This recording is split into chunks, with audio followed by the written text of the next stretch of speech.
नमस्कार दोस्तों, आपके अपने YouTube चैनल जी के स्टडी पॉइंट में आपका स्वागत है। आज की इस वीडियो में इतिहास से संबंधित कुछ महत्वपूर्ण क्वेश्चन लाया हूं जो सभी प्रतियोगी परीक्षा में पूछे जाते हैं।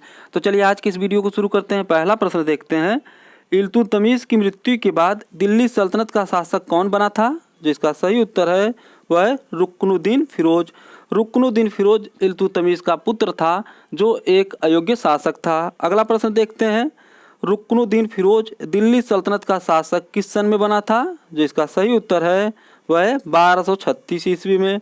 रुकनुद्दीन फिरोज दिल्ली सल्तनत का शासक 1236 ईस्वी में बना था। अगला प्रश्न देखते हैं, रुकनुद्दीन फिरोज के बाद दिल्ली सल्तनत का शासक कौन बना था? जिसका सही उत्तर है वह रजिया सुल्तान।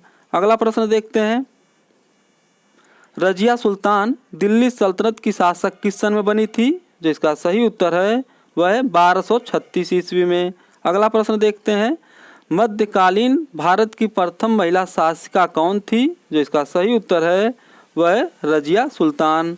अगला प्रश्न देखते हैं, रजिया सुल्तान के पिता का क्या नाम था? जिसका सही उत्तर है वह इल्तुतमिश। रजिया सुल्तान के पिता का नाम इल्तुतमिश था। अगला प्रश्न देखते हैं, दिल्ली सल्तनत की प्रथम शासिका कौन थी जो जनता द्वारा चुनी गई थी? जिसका सही उत्तर है वह रजिया सुल्तान।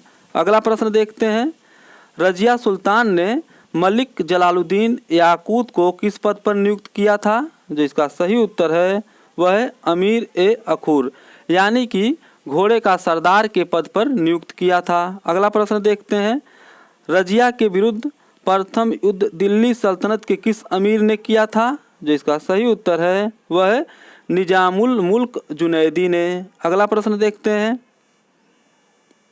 रजिया सुल्तान को सत्ताच्युत करने में किसका हाथ था? जिसका सही उत्तर है वह तुर्कों का। रजिया सुल्तान को सत्ताच्युत करने में तुर्कों का हाथ था। अगला प्रश्न देखते हैं, रजिया सुल्तान की शादी किसके साथ हुई थी? जिसका सही उत्तर है वह अल्तुनिया के साथ। अगला प्रश्न देखते हैं, रजिया सुल्तान की हत्या किस सन में हुआ था? जिसका सही उत्तर है वह 13 अक्टूबर 1240 ईस्वी को। रजिया सुल्तान की हत्या सन 13 अक्टूबर 1240 ईस्वी को डाकुओं के द्वारा कैथल के पास कर दी गई थी। अगला प्रश्न देखते हैं, रजिया सुल्तान के बाद दिल्ली सल्तनत का शासक कौन बना था? जिसका सही उत्तर है वह बहराम शाह। अगला प्रश्न देखते हैं, सर्वप्रथम नायब ए ममलिकात के पद का सृजन किसने किया था? जिसका सही उत्तर है वह बहराम शाह ने। अगला प्रश्न देखते हैं, बहराम शाह ने सर्वप्रथम नायब ए ममलिकात के पद पर किसे नियुक्त किया? जिसका सही उत्तर है वह मलिक इख्तियारुद्दीन एतगीन को। अगला प्रश्न देखते हैं, मलिक इख्तियारुद्दीन एतगीन की हत्या किसने करवा दी? जिसका सही उत्तर है वह बहराम शाह ने। अगला प्रश्न देखते हैं, तुर्क अमीरों ने बहराम शाह की हत्या किस सन में करवा दी? जिसका सही उत्तर है वह 1242 ईस्वी में। तुर्क अमीरों ने बहराम शाह की हत्या सन 1242 ईस्वी में करवा दी थी। अगला प्रश्न देखते हैं, तुर्क अमीरों ने बहराम शाह के बाद दिल्ली सल्तनत का शासक किसे बनाया था? जिसका सही उत्तर है वह अलाउद्दीन मसूद शाह को। अगला प्रश्न देखते हैं, अलाउद्दीन मसूद शाह दिल्ली सल्तनत का शासक कब बना था? जिसका सही उत्तर है वह 1242 ईस्वी में। अगला प्रश्न देखते हैं, बलबन के षड्यंत्र के द्वारा 1246 ईस्वी में अलाउद्दीन मसूद शाह को सुल्तान के पद से हटाकर दिल्ली सल्तनत का शासक किसे बनाया गया? जिसका सही उत्तर है वह नासिरुद्दीन महमूद को।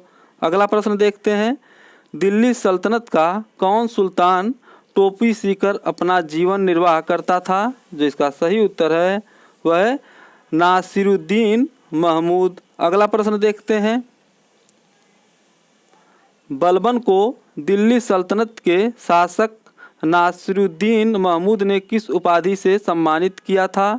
जिसका सही उत्तर है वह उलूग खां यानी कि महान खां की उपाधि दी थी। अगला प्रश्न देखते हैं, नासिरुद्दीन महमूद का विवाह 1249 ईस्वी में किसके साथ हुआ था? जिसका सही उत्तर है वह है बलबन की पुत्री के साथ। अगला प्रश्न देखते हैं, बलबन को नायब ए ममलिकात के पद पर किसने नियुक्त किया था? जिसका सही उत्तर है वह नासिरुद्दीन महमूद ने। अगला प्रश्न देखते हैं, नासिरुद्दीन महमूद की मृत्यु किस सन में हुई थी? जिसका सही उत्तर है वह 1265 ईस्वी में। अगर ये वीडियो आपको पसंद आती है तो इसे लाइक और सब्सक्राइब जरूर करें, क्योंकि जब मेरी कोई अगली वीडियो बनेगी तो उसका नोटिफिकेशन सबसे पहले आपके यहाँ पहुँच जाएगा।